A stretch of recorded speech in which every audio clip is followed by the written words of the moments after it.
Next week, we'll be discussing Groundhog Day from 1993. Tom, how was your watch? I've liked this movie for a long time. I don't remember when my first watch was, but it certainly predated college.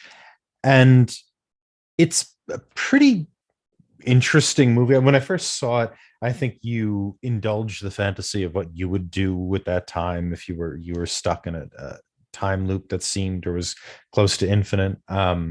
And then watching it again as a person who is very, very close to middle age slash is middle aged, it has a very different resonance and it means a lot more to me now. I think this viewing was actually kind of deeply meaningful in the sense of recognizing just how kind of pointless a lot of ambition is, and that's what jumped out at me as opposed to the fantasy of being able to perfect a day or something like that. It was far more admitting the futility of most things we do is actually pretty liberating.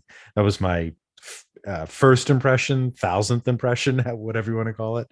um Dan, how about you? How was your first watch? Yeah, I would say that, thinking about it's a really good perspective on watching it.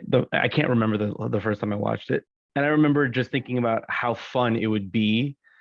But at the same time, as you mentioned, like watching it again at this age, it's so different. Like he's still like a man who doesn't have a family. He's still very ambitious and trying to like succeed in life, and he almost feels like he's like stuck in this rut, in this horrible, situation that he got himself in.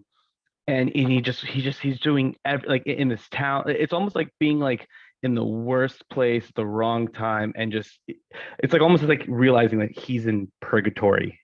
And that's what I feel like in watching it at this age now, um, having a family and thinking about what it's like, relative to when I saw it before.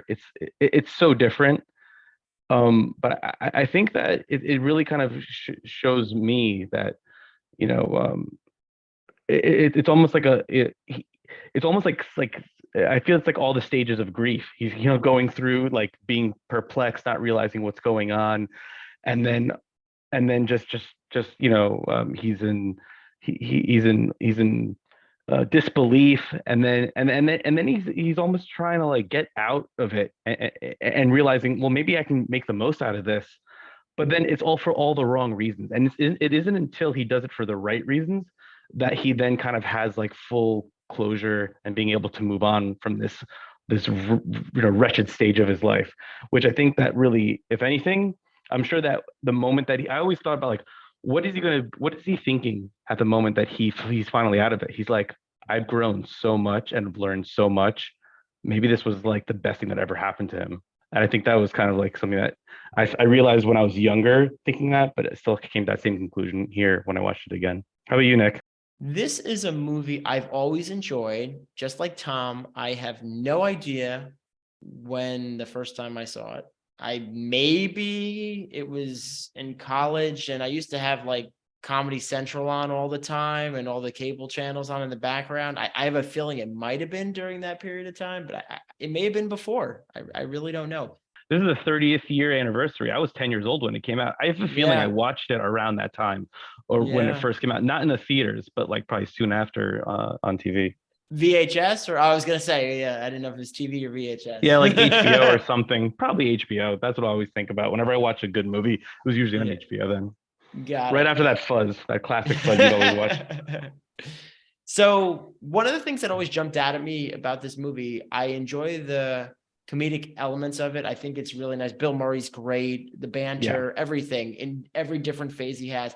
But the one thing that always really resonated with me was actually there's certain elements of this film that are really dark, and it could be easily overshadowed when you think back on it. But when you really focus on the film, there is some parts where he is just in pure misery. And that always jumped out at me, that it was pretty good in the balance of how all these different emotions happen throughout this film.